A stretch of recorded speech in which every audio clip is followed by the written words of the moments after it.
Stock indices push to new record highs. Stocks and junk bonds are overextended, and I think there are too many bulls according to the put-call ratio, and I think this could lead to a correction. Dollar is currently short-term oversold, and gold is approaching resistance, so I think a pullback for gold is very likely.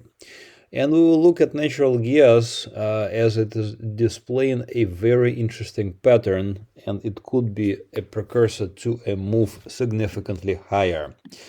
All this and more in today's edition of MasterChartsTrading.com market recap for Saturday, December 30th, 2023.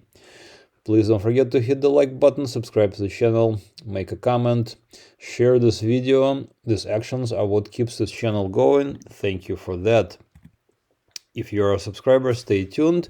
We will be covering lots of various securities. Note that Bitcoin, crude oil, and euro are covered within the members only section. So stay tuned for that. We have quite a bit of various securities that we trade, large cap stocks, ETFs, as well as a bunch of various small cap and what I call speculative securities. For example, Compass Pathways, it's a psychedelic firm. So it just went on a buy signal according to my system. Also stay tuned. There are several interesting stock setups that we're monitoring, so stay tuned for that. Gold and gold miners are also going to be covered in the members only section. If you're not yet a subscriber, consider signing up by going to MasterChartsTrading.com. And as always, throughout the presentation, I will be using my proprietary MasterChartsTrading.com price action indicators, which you can see on this chart. They are this green, blue, red, and yellow lines, which you can have on your TradingView chart. This is TradingView interface, TradingView.com interface. It's a web-based interface. You don't need to have any downloadable apps. And once you do that, once you sign up on TradingView.com for a free account, you can also sign up on my site, MasterCharts Trading, and you will, and I will open the door for you so you can have the same lines on your chart. Looking at S&P 500, let's look at the weekly chart first. So weekly simply means that we have each candlestick is a week's worth of activity. So far we had 1, 2, 3, 4, 5, 6, 7, 8, 9 weeks non-stop green. And we are also approaching all-time highs. So technically speaking, S&P 500, the index, has not yet hit an all-time high. However, S&P 500, the ETF, SPY, has indeed hit an all-time high. Why is a discrepancy? Note down here where it says ADJ. That means this S&P 500 ETF SPY was adjusted for dividends. If I uncheck it, note that we are not yet at all-time highs. This is an all-time high without the dividends. With the dividends, we're way above it already. We're way above the previous record highs. Previous record highs were set in January of 2022. Now we're above them. So by and large, overall, we are indeed breaking out to new records. As I have pointed out in the past, new records for S&P 500 would imply a move of, I think, a significant magnitude. If we look at this chart from a very long-term perspective, we can see that the depth of this pattern where I'm hovering, so this high from January 2022 until now, until high from December 2023, and the low from October 2022. So this is a kind of like a impulse move from the pandemic lows towards the highs of January 2022. And notice that the depth of this pattern is around 1300 points. Well, about 37%. So normally we see when we see a moves of this magnitude, we usually see or rather when we see a breakout above previous highs, we usually see a duplication of the depth of this pattern to the upside. So S&P 500 could easily move towards the 6,000 kind of mark. And I think 2025 could be the year when we hit those highs, but there is no way to know that for sure. So can we see in 2024, can we see S&P 500 at 6,000 or higher? Sure, we can, but there is really no way to know for sure when this will occur. So, for example, the length of this pattern that I just highlighted from 2022 or the 2022 January until now is about 100 weeks. So 100 weeks would put us actually into next year, December 2025. So I think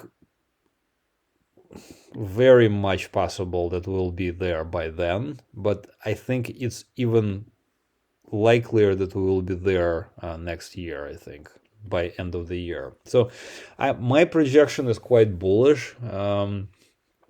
Why, or rather, the reasons behind it is pure technical. I have just spoken with a good friend of mine who is a very successful trader, and he also looks at things like inflation and Fed action and just various world trends such as social trends, and he is more negative than I am. But even he admits that right now we're seeing a breakout to new highs, and we don't know exactly how high we will go. So his suggestion was to simply have a stop and continue trailing your position higher. So indeed, I actually have a position in S&P 500 ETF SPY. I bought very recently. I bought S&P 500 here in late October of 2023, this year still. I bought S&P 500 here at $423. So this is actually TF. And almost immediately we went to new highs. So I'm about 12% up from my position. So I am trailing, and notice where I'm trailing. I'm trailing at my blue line. Okay, so my stop is currently at the blue line, so above my entry, and definitely I will make money if we see a pullback. So by and large, we're looking at bullish action. Will we see a pullback? We're about to look at that and see if we can find out if we can have a pullback sometime in the near term. So currently we're looking at S&P 5. I'm sorry. We're looking at StockCharts.com interface.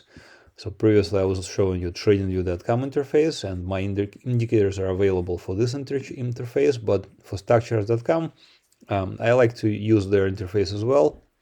And we're looking currently at put-call ratio. So the ticker symbol is $CPC. So this is options total put divided by total call. So it's a ratio. So we have puts on top, calls on the bottom. And this line, this blue line here, is actually a 10-day exponential moving average of the put-call ratio.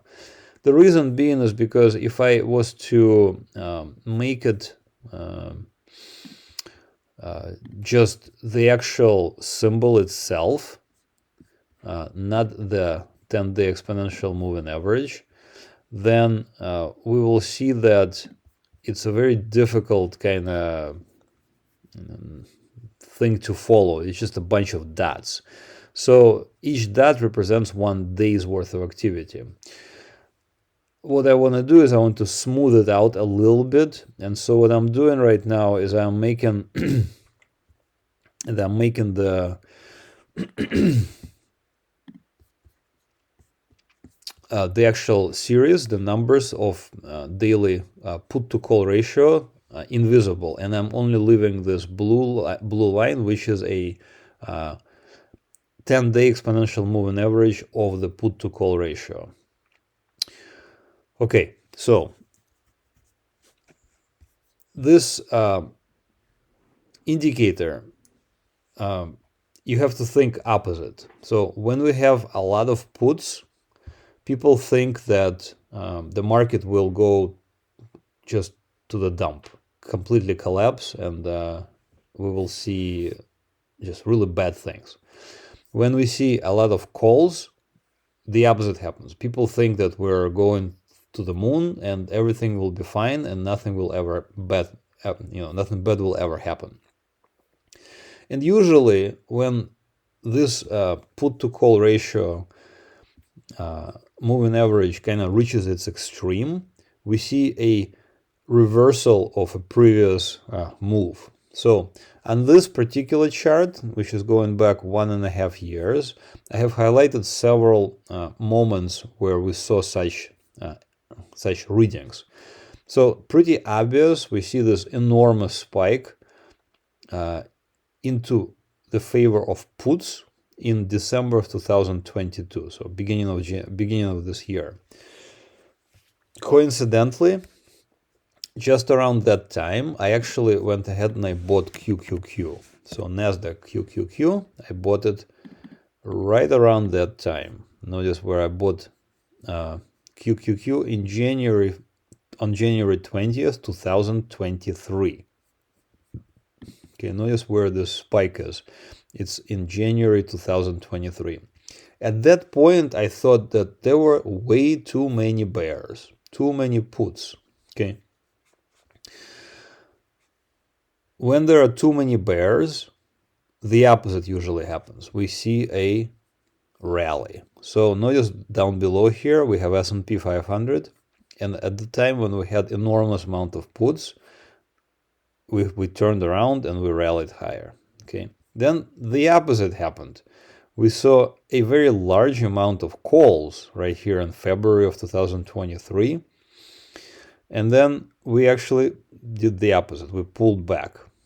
Okay. Now, this particular reading where I'm hovering in March of 2023 wasn't particularly large. It was not huge in terms of amount of bears. So yes, we had more bears, more puts in March here than, for example, a few weeks before, but it was not outrageously high as in a few weeks before that, as in January of 2023, I'm sorry. So, even though the reading wasn't that high, we got a tremendous rally that started back in March of 2023 and continued into July, basically, all right?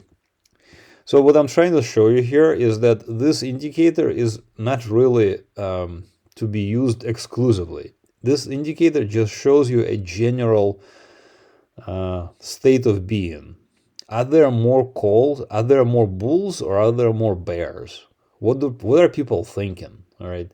So what do you think people are thinking right now? Okay, notice that right now in December of 2023, we have a lot more calls than, let's just say a few weeks before, a few months before. For example, here in October, we had enormous amount of puts, okay, enormous amount of bears. But now we actually have a lot of calls, a lot of bulls, okay. Everybody and their grandma are thinking that we're going to go through the roof for S&P 500, right? We're going to go to new records. And this is exactly the times when we see a reversal and at least a corrective action. So right now we have too many calls. We have a lot of people who are thinking we're gonna go higher. And exactly at that time, the bears step in and we see a pullback, at least a pullback, but there is a chance that this might be the actual reversal into a bear market. But for now, more calls or more bulls imply the possibility and the likelihood of a correction is higher than in a few weeks before. So I'm expecting at least a pullback. Okay. At what point will it actually happen? There is no way to know. And what I do know is where is a good target for it to pull back to. Okay, so a good target for it to go pull back to would be this blue line, and it is at around 4,400 currently. So we can see how far we are from the recent, actually from today's price action. So from today's price action, we're about 6% away. So if I'm correct, and we might actually still make a little bit of move higher, but I think a pullback is quite likely at this point. So I'm targeting a pullback into February, possibly March, of about 6% or so. But again, that would be a buying opportunity. So this I had a question about this put-call ratio, and this is the way I read it. If it is extremely into one direction, then we need to expect a reversal. So more calls, expect correction. More bulls, too many bulls, we need to expect correction. Too many bears, we need to expect a rally. All right, so backwards indicator. Let me know if that made any sense. All right, high yield bonds. So again, high yield bonds, junk debt is a important indicator, or is an important part of the stock market, because high yield bonds correlate highly to the S&P 500. So down below here we have a correlation coefficient, and for example, currently S&P 500 and high yield bonds correlate 96% of the time. So they do pretty much the same thing. There is no divergence right now between high yield bonds and S&P 500. Both high yield bonds, this is GNK high yield bonds, and S&P 500 are next to records or are hitting records, 52-week highs, at least 52-week highs. So so far no divergence here.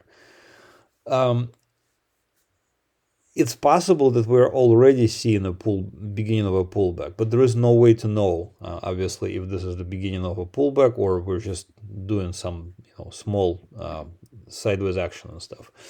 So for now, I'm looking at this high yield bonds, and I'm seeing confirmation of what I wanted to see as far as S&P 500 moving higher. I don't see right now any kind of red flags as far as divergence between high yield bonds and stocks. The only red flag I see is the fact that market breadth is overbought. There are more calls than puts. In other words, there are so many bulls that there are barely any bears left, and this is exactly when the corrections happen. Switching gears, we're currently looking at dollar currency index, DXY. So dollar currency index broke out into a new uptrend in October of this year, 2023, but then completely unraveled and actually went back into a bear market here on December 14th, 2023. How do I know? The only thing I need to know is whether or not the security is above the blue line, or in this case below the red line. For forex and continuous instruments such as oil and natural gas, I usually use the blue and red lines. But for stocks, for example S&P 500, I usually normally use the yellow line.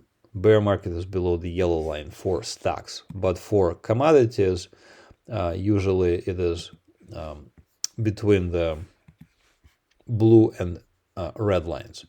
So far we're seeing a move lower for dollar currency index, and notice that on the 27th of December and on the 8th of December right here, the price tried to break below this yellow line, but so far failed. So currently, dollar, I'm gonna go to the weekly chart. So dollar currently is somewhat oversold. And notice this is a weekly candlestick right here, the last one. It looks like we touched this yellow line, kind of went through it, but then rallied back up. So this looks like a hammer candlestick to me. So for now, there is a chance that we're gonna bottom here. Ideally, dollar should bottom here and possibly a little bit lower. Notice this lows from the July 2023, this year. If we stop here and attempt to bottom and then rally, then gold should come under pretty severe pressure. So gold is still not exactly what I wanted to see so far with gold, especially this enormous candlestick on the December 4th, week of December 4th. This is a weekly candlestick. So we're currently approaching resistance at the green line around 2091 for gold. And again, if dollar rallies even a little bit, gold will come under pressure. So I'm still quite ambivalent, I guess is the word, about trading or even doing anything with gold. Technically speaking, gold is in an uptrend and we've been buying it. So for example, the latest alert was to the upside and you should have been able to make some money here already. But as I said, if dollar pulls back up a little bit, then gold will come under pressure. Why? Because XAU divided by USD, by US dollar. So the bottom part of this equation, if it gets bigger, it will pull this currency pair lower, XAU divided by USD, and it will pull this currency pair lower. So still sort of not 100% where this is going with gold and dollar. Make a comment to see what are your thoughts about gold and dollar. And I wanted to give a little bit of a preview, a little bit of a taste about on natural gas futures. Notice that I am not analyzing UNG. I'm analyzing specifically natural gas futures NG1 exclamation point. If you analyze UNG, the chart looks totally different. All right, so we need to analyze NG1 exclamation point. And what's it showing me is that notice how my indicators are coming closer together. So we got the green, blue, red, and yellow lines very close to one another. And for example, even very recently, the distance between the green line and the yellow line was very large. It was $3.70, 133%. However, this same distance between the yellow and the green lines has dramatically shrunk. It's now only $1.6, so 72%. So we can also project my indicators into the future and notice that this distance will shrink even more. As early as mid-January of this next year, we will see this distance between my indicator lines shrink even further to only $1 or 45%. So what does that mean? This means that right now gas is clearly in a downtrend. We're way below all of the lines. We're below the yellow line, for God's sake. So what usually or quite often happens when the indicators kind of curve towards each other like that, curve down towards each other like this, usually this implies that we're about to experience a trend change. For natural gas to break out into a new uptrend will not take a lot of effort because we only need to close above the blue line. So currently the price action is about 20% away from the blue line. So when or if we close above the blue line, which is currently at about $3.40, but as you know, mid-January it will be only $3, so about 20% away. So I think that something is about to happen to natural gas. There is a chance that we're going to be breaking out into a new uptrend for natural gas. So be on the lookout for that. And I would be buying natural gas. Should we close above the blue line? Ideally, I would be thinking about buying sometime in mid-January. But we'll see what happens. So those are the important highlights. I just want to say that Happy New Year. We are off to a new year. I hope that it will not be as violent, I guess, as this year has been. Perhaps some sort of a reason will come to us as humans, and we will somehow not be as violent. But if you made money using my indicators, if you made money using my services, even if you didn't make money, and even if you just broke even, I would highly recommend donating some money to the charity of your choice, be that human charity or animal charity. I think that it's important to share the wealth, and it will make you feel better. There has been numerous studies where if a person donates money or buys, even stuff like you buy a drink for one of your people in the bar, it makes you feel better. So make yourself feel better, and definitely put a smile on somebody's face. Donate some money, donate some of your labor, donate some of your time, and I hope to see you next year. Please, again, don't forget to spread the word about this channel, and I hope to see you next week. Thank you again for another wonderful year. Thank you for watching, and have another great trading week. Bye-bye.